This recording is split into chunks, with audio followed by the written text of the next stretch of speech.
नमस्कार, मैं कौशलेंद्र मिश्र टीजीटी हिंदी केंद्रीय विद्यालय कहलगांव पुनः उपस्थित हूँ कक्षा 8 के विद्यार्थियों के लिए उनकी हिंदी की पूरक पाठ्य पुस्तक भारत की खोज का तीसरा पाठ सिंधु घाटी सभ्यता लेकर। तो हमने इस पाठ की 4 कक्षाएं कर ली हैं। तो हर क्लास के वीडियो जो हैं चैनल पे उपलब्ध हैं, तो कृपया आप उन्हें एक बार ज़रूर देखें, पुनः पुनः देखते रहें। उसमें जो प्रश्न उत्तर संबंधी जरूरी प्रश्न उत्तर संबंधी जो बातें बताई गई हैं उनको अपनी उत्तर पुस्तिका में लिख लें, ज़रूर लिखें, परीक्षाओं में वो बहुत काम आएंगी। और ये जो आज 5वीं कक्षा है इसमें हम आज बुद्ध कथा से पढ़ेंगे और आज कोशिश करेंगे कि इस पाठ को ख़त्म किया जाए, क्योंकि 5वीं कक्षा आज इसकी हो गई। तो आप सब कॉपी और पेन साथ लेकर बैठेंगे कि जो मैं शब्दों के अर्थ बताता हूँ, जो मैं प्रश्न बताता हूँ उसके उत्तर दिए रहते हैं। इससे आपको क्या होगा, खुद से प्रश्नों के उत्तर देने में भी आसानी हो जाएगी। तो पढ़ते हैं। बुद्ध की वह संकल्पना जिसे प्यार से भरे अनगिनत हाथों ने पत्थर, संगमरमर और कांसे में ढालकर आकार दिया, भारतीयों के विचारों की समग्र आत्मा की या कम से कम उसके एक तेजस्वी पक्ष का प्रतीक है। संकल्पना यानी धारणा। तो बुद्ध की जो धारणा जो विकसित हुई, बहुत सारे लोगों ने पत्थर की मूर्तियां बनाई, संगमरमर की बनाई, कांसे में जो उनको आकार दिया, वो कहीं ना कहीं भारतीय के जो भारतीय हैं उनके विचार की एक समग्र यानी पूरी आत्मा की एक तेजस्वी पक्ष का प्रतीक है। कैसी तेजस्विता है भारतीय विचारों में, उसका प्रतीक है बुद्ध की वो संकल्पना। कमल के फूल पर बैठे हुए, शांत और धीर, वासनाओं और लालसाओं से परे। वासनाएं अर्थात होता है, लिख लेंगे, बुरी इच्छाएं, बुरी कामनाएं, लालसाओं यानी इच्छाओं। तो शांत और धीर कैसे हैं, शांत भी है और धीरज, धीर यानी धैर्य धारण करने वाले। वासनाओं और लालसाओं से परे, किसी प्रकार की बुरी इच्छा नहीं है, ना ही कोई अन्य इच्छा है। इस संसार के तूफानों और संघर्षों से दूर, वे इतनी दूर, पहुंच से इतने परे मालूम होते हैं जैसे उन्हें पाना असंभव हो। बुद्ध के बारे में है कि वो इन सब चीज़ों से क्या है, शांत हैं, दुनिया की तमाम बुराइयों से वो दूर हैं। और परे यानी उससे अलग, परे होना मतलब अलग मालूम प्रतीत होते हैं, ऐसा लगता है कि उन्हें पाना असंभव है। लेकिन जब हम उन्हें दोबारा देखते हैं तो उनकी आकृति जीवन शक्ति से भरी जान पड़ती है। मतलब उनका जो आकार है, आकृति है, वो जीवनदायिनी है, वो जीवन का संचार कर सकती है। युग पर युग बीतते जाते हैं पर बुद्ध हमसे बहुत दूर नहीं मालूम होते। उनकी वाणी हमारे कान में धीमे स्वर में कहती है कि हमें संघर्ष से भागना नहीं चाहिए, बल्कि शांत दृष्टि से उसका मुकाबला करना चाहिए तथा जीवन में विकास और प्रगति के और बड़े अवसरों को देखना चाहिए। वर्तमान के समय में कोविड-19 के काल में हम ये आज भी ये हमेशा हमारे लिए काम की बात कही है उन्होंने। उनकी वाणी हमारे कान में धीमे स्वर में कहती है कि हमें संघर्ष से भागना नहीं चाहिए। हमें अपने घरों में रहते हुए, कम निकलने का जो प्रयास करते हुए, जो हमारा हमेशा की बहुत सारी चीज़ें हैं, खेल और शादियाँ, उत्सव, मेले, फिल्म हॉल, ये सब चीज़ों पे हम जो नहीं जा पा रहे हैं, उसके अलावा रोजी रोटी के लिए भी बहुत सारे लोगों के लिए संकट खड़ा हो गया है। तो क्या है, अभी कोई किसी कंपनी में बड़े पद पे काम करता था, वो अपने गांव लौटा है और उससे छोटा काम अब कोई ऐसा ठेले ठेले पर कुछ बेचने का काम शुरू कर दिया है। तो क्या कर रहा है, संघर्ष कर रहा है अपनी जीविका के लिए। वो भाग नहीं रहा है अपने जीवन से कि हमारी तो अब नौकरी चली गई, फिर होगा जब सारी विपत्तियां ये हट जाएंगी तो फिर वैसी स्थिति वापस आ जाएगी, जो जैसा था वैसा हो जाएगा। तो हमें क्या करना चाहिए, संघर्ष से भागना नहीं चाहिए। जो भी काम मिल रहा है, जिससे भी अपना रोजगार, अपना खान पान हो जा रहा है, वो हमारे लिए पर्याप्त है। तो संघर्ष से भागना नहीं चाहिए, बल्कि शांत दृष्टि से उसका मुकाबला करना चाहिए तथा जीवन में विकास और प्रगति के और बड़े अवसरों को देखना चाहिए। बुद्ध के बारे में सोचते हुए आज भी हम एक जीती जागती थरथराहट पैदा करने वाली अनुभूति से गुजरते हैं।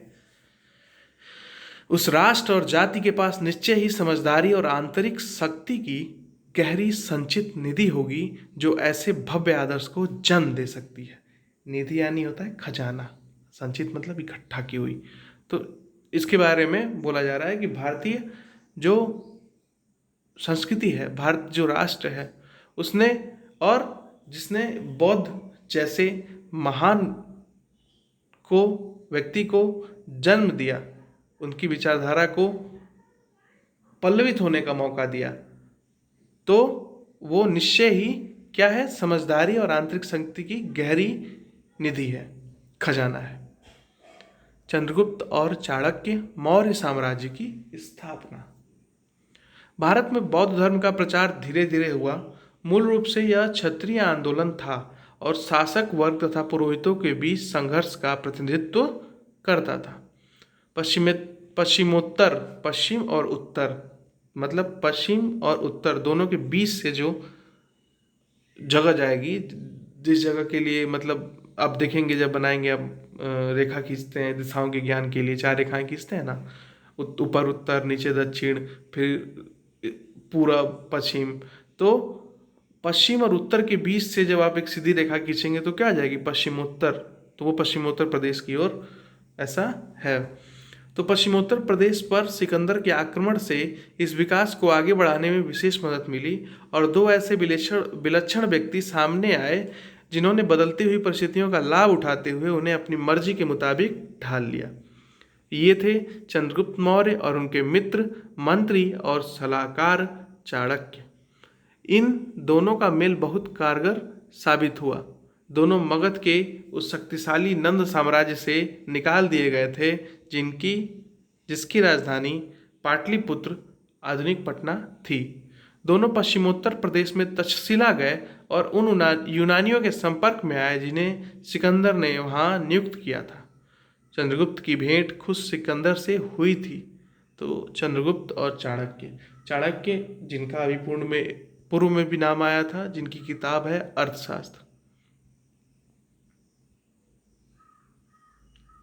चंद्रगुप्त और चाणक्य ने राष्ट्रीयता का पुराना पर चिर नवीन नारा बुलंद करके विदेशी आक्रमणकारी के विरुद्ध लोगों को प्रेरित किया कि विदेश से जो हमारे ऊपर आक्रमण किया है उसके क्या करना है, हम जो इस भारत के जो लोग हैं, इस राष्ट्र के जो लोग हैं, वो उनको उनसे नुकसान है, उनको हमें बाहर भगाना होगा।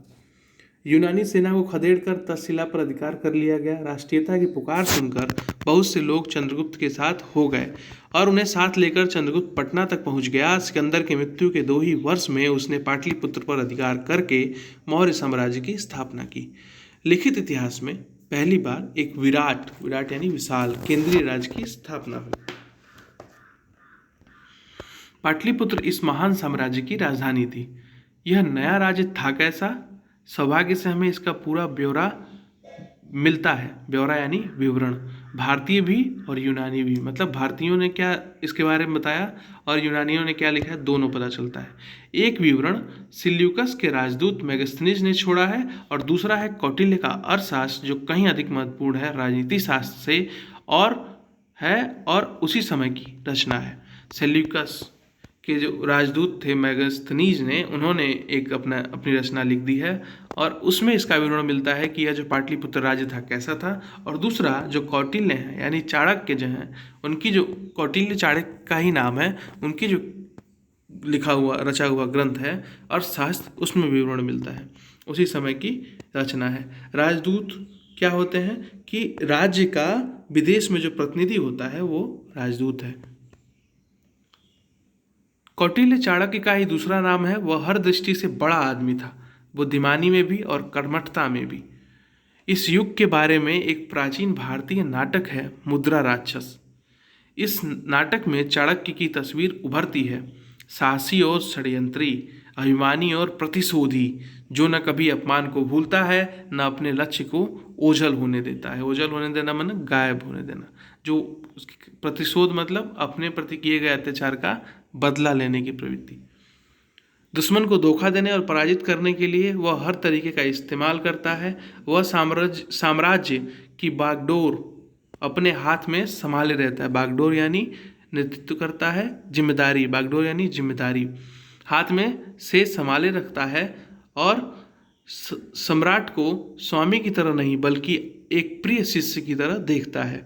अपने जीवन में वह सादा और तपस्वी है। ऊंचे पदों की शान शौकत में उसकी दिलचस्पी नहीं है। जब वो अपनी शपथ पूरी कर लेता है और अपने उद्देश्य में सफल हो जाता है तो सेवानिवृत्त होकर चिंतन मनन का जीवन बिताना चाहता है। तो इस प्रकार हम पाते हैं कि चंद्रगुप्त का जो चरित्र है बहुत ही प्रभावित करने वाला है। उन्हें किसी ऊंचे पद की लालसा नहीं है, बहुत सादा जीवन जीते हैं, तपस्वी जीवन जीते हैं, साम्राज्य की बागडोर अपने हाथ में संभाले रखते हैं और राजा को अपने स्वामी की अपना मालिक नहीं मानते हैं, राजा को अपना प्रिय शिष्य मानते हैं। साहसी हैं, षड्यंत्री हैं, अभिमानी हैं। अभिमान कैसा? अपनी मातृभूमि का। और प्रतिशोधी हैं, मतलब उनका जो अपमान किसी ने किया है तो उसको वो नहीं भूलते हैं, उसका बदला जरूर लेते हैं। अपने लक्ष्य को पूरा करने के लिए शायद ही कोई ऐसी बात रही हो जिसे करने में चाणक्य ने किसी प्रकार का संकोच किया होगा। संकोच होता, संशय, संकोच यानी संशय। चाणक्य के अर्थशास्त्र में व्यापक स्तर पर अनेकानेक विषयों पर लिखा गया है। उसमें शासन के सिद्धांत और व्यवहार के लगभग सभी पहलुओं पर विचार किया गया है। इनमें चंद्रगुप्त की विराट सेना का विस्तार से वर्णन किया गया है। विराट यानी विशाल। चाणक्य का कहना है कि केवल संख्या से कुछ नहीं होता, अनुशासन और उचित नेतृत्व के अभाव में वे बोझ बन जाते हैं। इनमें रक्षा और किलेबंदी के बारे में बताया गया है। किले की सुरक्षा किस प्रकार करनी है, ये सब चीज़ें। बहुत बड़ी सेना है, उसका कोई मतलब नहीं है जब तक कि उसमें अनुशासन नहीं है उनके लोगों में, और उचित नेतृत्व, उनका नेतृत्व करता नहीं है जो उनको बता सके किधर चलना है, अब क्या करना है, तो वो बोझ बन जाती है वो सेना। पुस्तक में चर्चित अन्य विषयों में व्यापार और वाणिज्य, कानून और न्यायालय, नगर व्यवस्था, सामाजिक रीति रिवाज, विवाह और तलाक, स्त्रियों के अधिकार, कर और लगान, कृषि, खानों और कारखानों को चलाना, दस्तकारी यानी हस्तशिल्प, मंडियाँ, बागवानी, उद्योग धंधे, सिंचाई और जलमार्ग, जहाज और जहाजरानी, निगमें, जनगणना, मत्स्य उद्योग, कसाई खाने, पासपोर्ट और जेल सब शामिल है। इसमें विधवा विवाह को मान्यता दी गई है और विशेष परिस्थितियों में तलाक को भी। विधवा यानी ऐसी स्त्री जिसका पति मर गया हो। अपने राजाभिषेक के समय राजा को इस बात की शपथ लेनी पड़ती थी कि वह प्रजा की सेवा करेगा। प्रजा यानी जनता, शपथ यानी कसम।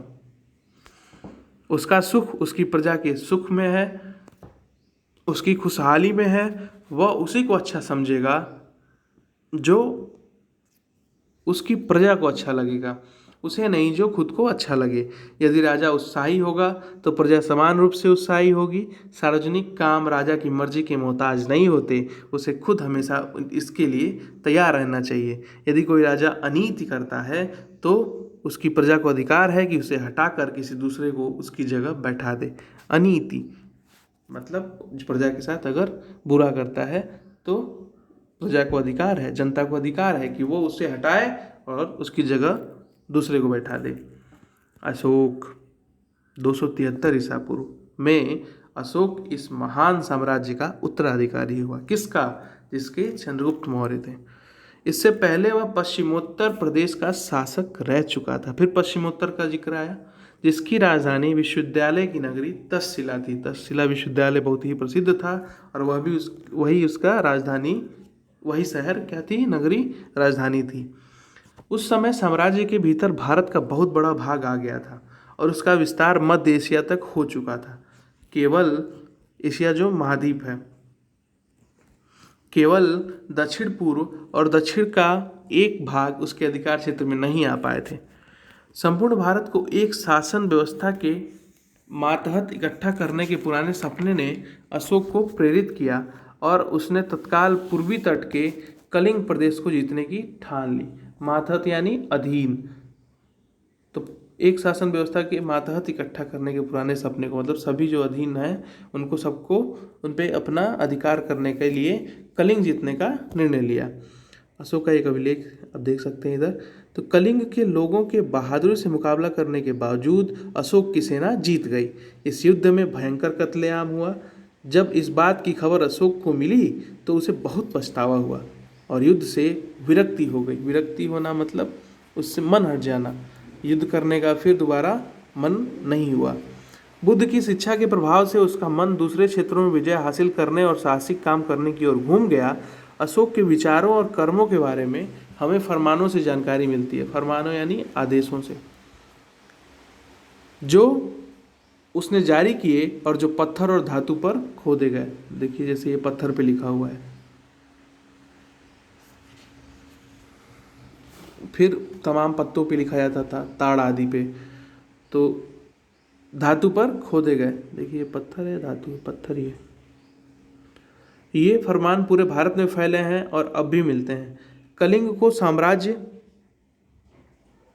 में मिलाए जाने के ठीक बाद ही महामहिम सम्राट ने धर्म के नियमों का उत्साहपूर्वक पालन, उन नियमों के प्रति प्रेम और उसको धर्म को अंगीकार करना आरंभ कर दिया। अंगीकार यानी स्वीकार करना। उनके एक फरमान में कहा गया है कि अशोक अब आगे किसी प्रकार की हत्या या बंदी बनाए जाने को सहन नहीं करेगा। फरमान यानी आदेश, अंगीकार मतलब स्वीकार करना। कलिंग में मरने और बंदी बनाए जाने वाले लोगों के 100वें या 1000वें इस हिस्से को भी नहीं। सच्ची विजय कर्तव्य और धर्म पालन करके लोगों के हृदय को जीतने में है। आप लिख सकते हैं इसको कि सच्ची विजय किस बात में है। फिर अशोक ने किस राज्य पर हमला किया और उसकी जीत के बाद वह युद्ध से विरक्त हो गया। तो आप लिखेंगे कलिंग पर हमला किया और उस पर जीत प्राप्त करने के बाद भी वहाँ हुए रक्तपात से जो बहुत सारे लोगों का जो खून बहा, उससे वह युद्ध से विरक्त हो गया। उसने किस धर्म को अंगीकार करना प्रारंभ कर दिया? तो उसने बौद्ध धर्म को, उसकी शिक्षाओं को फैलाना शुरू किया। तो फरमान में आगे कहा गया है, इसके अलावा यदि कोई उनके साथ बुराई करेगा तो उसे भी जहाँ तक संभव होगा महामहिम सम्राट को झेलना होगा। महामहिम सम्राट की आकांक्षा है कि जीव मात्र की रक्षा हो, उनमें आत्मसंयम हो, उन्हें मन की शांति और आनंद प्राप्त हो। तो आप लिख लेंगे कि महामहिम सम्राट की क्या आकांक्षा थी। तो महामहिम सम्राट की आकांक्षा जो है इसमें लिखा हुआ है। इस अद्भुत शासक ने, जिसे आज भी भारत और एशिया के बहुत से दूसरे भागों में प्यार से याद किया जाता है, अपने आप को बुद्ध की शिक्षा के प्रचार में, नेकी और सद्भाव के काम में तथा प्रजा के हित के लिए, नेकी यानी भलाई, किसी की मदद करना, किसी का कल्याण करना, प्रजा के हित के लिए सार्वजनिक कार्यों के प्रति समर्पित कर दिया। उसने ऐलान कर दिया कि वह इनके लिए हमेशा तैयार है, हर स्थान पर और हर समय। सरकारी कर्मचारी जनता के कार्यों के बारे में उन्हें बराबर सूचना देते रहें, चाहे जिस समय और जहाँ भी हो, वह लोकहित के लिए अवश्य काम करेगा। अशोक के समय में निर्मित सांची का स्तूप, सांची में जो स्तूप है वो अशोक के समय में निर्मित हुआ था। तो उसी का चित्र है ये। अशोक खुद कट्टर बौद्ध होने पर भी उसने दूसरे धर्मों को बराबर आदर और महत्व दिया। अर्थात ये धर्मनिरपेक्ष थे, मतलब केवल अपने धर्म को ही आदर देने का काम इन्होंने नहीं किया। इन्होंने सभी धर्मों का, दूसरे धर्मों का भी आदर व महत्व दिया। अशोक बहुत बड़ा निर्माता भी था। उसने अपनी कुछ बड़ी इमारतों को बनाने में मदद के लिए विदेशी कारीगरों को रख छोड़ा था। यह नतीजा एक जगह इकट्ठे बने स्तंभों के डिजाइन से निकाला गया है, जो पर्सिपोलिस की याद दिलाते हैं। पर्सिपोलिस मतलब प्राचीन काल के शक्तिशाली पारसिक साम्राज्य की राजधानी जो थी उसका नाम है पर्सिपोलिस, जो कि आधुनिक ईरान में है। पर्सिपोलिस कहाँ की राजधानी थी? पारसिक साम्राज्य की। लेकिन इस शुरू की मूर्तिकला और दूसरे अवशेषों में भी भारतीय कला परंपरा की विशेषताएं दिखाई पड़ती हैं। 41 वर्ष तक अनवरत शासन करने के बाद ईसा पूर्व कितने वर्ष शासन किया अशोक ने? 41 साल। लिख लेंगे कि प्रश्न कि सम्राट अशोक ने कितने वर्ष तक शासन किया था। उत्तर हो जाएगा सम्राट अशोक ने 41 साल तक शासन किया था। ईसा पूर्व 232 में अशोक की मृत्यु हो गई। H.G. वेल्स ने अपनी आउटलाइन ऑफ हिस्ट्री में उनके बारे में लिखा है कि बादशाहों के दसियों हजार नामों में, जिनसे इतिहास के पृष्ठ भरे हैं, जिनमें बड़े बड़े राजे महाराजे शहंशाह और नामी गिरामी शासक शामिल हैं। नामी गिरामी जिनका बहुत नाम है, अशोक का नाम अकेला सितारे की तरह चमक रहा है। वोल्गा से जापान तक आज भी उसका नाम आदर से लिया जाता है। तो क्या नाम है? एच.जी. वेल्स। एच.जी. वेल्स क्या है? विज्ञान कथा उपन्यासों के प्रसिद्ध लेखक हैं। विज्ञान कथाओं पे जो उपन्यास लिखे गए उनके प्रसिद्ध लेखक हैं, और इनकी किताब का नाम आउटलाइन ऑफ हिस्ट्री है। इसको आप लोग लिख लेंगे। तो हमने आज इस पार्ट को ख़त्म कर लिया है। इसके जो प्रश्न हैं आप क्रम से पांचों वीडियो देखेंगे, और इसके जो प्रश्न है सभी उनको लिख लेंगे। जो शब्द बताए गए हैं विशेष, इसमें जिनके अर्थ कठिन है उनको लिख लीजिएगा। लिख सकते हैं कि अशोक ने किस समय से लेकर के किस समय तक शासन किया। तो यहाँ पे आप देख सकते हैं, आप खुद अपने प्रश्नों के उत्तर खोज सकते हैं। 273 ईसा पूर्व में अशोक इस महान साम्राज्य का उत्तराधिकारी बना।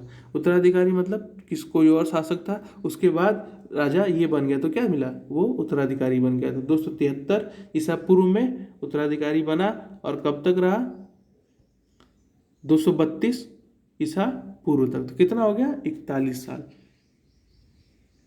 एच.जी. वेल्स की किताब का क्या नाम है? आउटलाइन ऑफ हिस्ट्री, आपको याद ही होगा। और सांची, अशोक किस समय निर्मित सांची का स्तूप आपने देख लिया। किस प्रदेश को जीतने की ठान ली थी अशोक ने, जिसपे जीत मिलने के बाद भारी रक्तपात को देख करके उसका हृदय बहुत दुखित हुआ, और उसने कभी भविष्य में युद्ध न करने की ठानी। तो वो जगह का नाम था कलिंग प्रदेश। फिर हमने पढ़ा चाणक्य की पुस्तक का नाम अर्थशास्त्र था। चाणक्य यानी क्या था? कौटिल्य। सेल्यूकस निकेटर पुराण। सेल्यूकस के राजदूत का क्या नाम था? तो सेल्यूकस के राजदूत का नाम मेगास्थनीज था। सेल्यूकस के राजदूत का नाम मेगास्थनीज था। मैं बहुत ही अनुरोध कर रहा हूँ आपसे कि आप सब इन प्रश्नों को जरूर लिखेंगे। चंद्रगुप्त मौर्य काल में पाटलिपुत्र में आपने देखा कि किस प्रकार शासन प्रारंभ किया चंद्रगुप्त मौर्य ने, और बुद्ध कथा आपने देखी। इस सब चीज़ों को दोहराएंगे, जरूर से दोहराएंगे। फिर आपने पढ़ा था कि बुद्ध की शिक्षाएं क्या हैं, उन सबको आप क्रम से 1 2 3 4 करके लिख लेंगे। जैसे सभी देशों में जाओ और अपने धर्म का प्रचार करो, और इस संसार में घृणा का अंत घृणा से नहीं होता, घृणा का अंत प्रेम से होता है। इन सबको आप लिख लेंगे। कहाँ कहाँ आपने देखा कि, और जैन धर्म के संस्थापक कौन है? तो महावीर। और बौद्ध धर्म के संस्थापक हैं महात्मा बुद्ध। इनको आप लिख लेंगे। तक्षशिला विश्वविद्यालय के बारे में आप कुछ लिख लेंगे, जो कहाँ है? आधुनिक पेशावर के पास है। वैयाकरण किसको कहते हैं? तो वैयाकरण जो कि व्याकरण का ज्ञाता हो, उनको कहते हैं। गीता के संदेश क्या है? कुछ लिख लेंगे 2 3। गीता के क्या क्या उपदेश थे? भगवत गीता के कितने श्लोक हैं? तो 700 श्लोक हैं।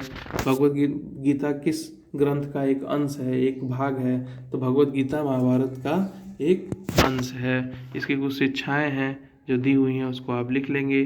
फिर महाभारत में क्या शिक्षाएं हैं, तो ये भी लिख लेंगे। दूसरों के साथ ऐसा आचरण नहीं करो जो तुम्हें खुद अपने लिए स्वीकार्य न हो। अपनी हिंदी की कॉपी में एक अलग से आप एक पेज बना सकते हैं कि अच्छी शिक्षाएं, जरूरी शिक्षाएं, और उसमें ये सब चीज़ें लिख सकते हैं। महाभारत श्री कृष्ण और अर्जुन का जो संवाद है, जो आपसी बातचीत है ठीक युद्ध के मैदान में, युद्ध के पहले, वो किस ग्रंथ में उल्लेखित है, किस ग्रंथ में वो हमें मिलती है? तो वह क्या है? श्रीमद् भगवत गीता। और महाभारत और रामायण जो कि हमारे 2 प्रसिद्ध महाकाव्य हैं। 2 महाकाव्यों के नाम पूछेगा तो आप लिख देंगे महाभारत और रामायण। महाभारत के रचयिता हैं वेद व्यास, और रामायण के हैं महर्षि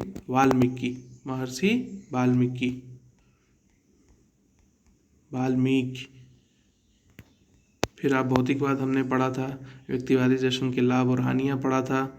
उपनिषद क्या है? उपनिषद का समय क्या माना जाता है? ईसा पूर्व 800 के आसपास, उपनिषद यानी गुरु के समीप बैठकर ज्ञान प्राप्त करना। भारतीय संस्कृति निरंतरता पढ़ा था। फिर हमने क्या पढ़ा था, वेद पढ़ा था। वेद किस धातु से बना है, वेद की उत्पत्ति विद धातु से हुई है, जिसका अर्थ होता है जानना। फिर वेदों को क्या बोला है कि मैक्स मुलर ने आर्य मानव के द्वारा कहा गया पहला शब्द। वेद ऋग्वेद की ऋचाओं का समय ईसा पूर्व, वैदिक काल जो है ईसा पूर्व 15वीं शताब्दी, 1500 ईसा पूर्व 1500 ईस्वी।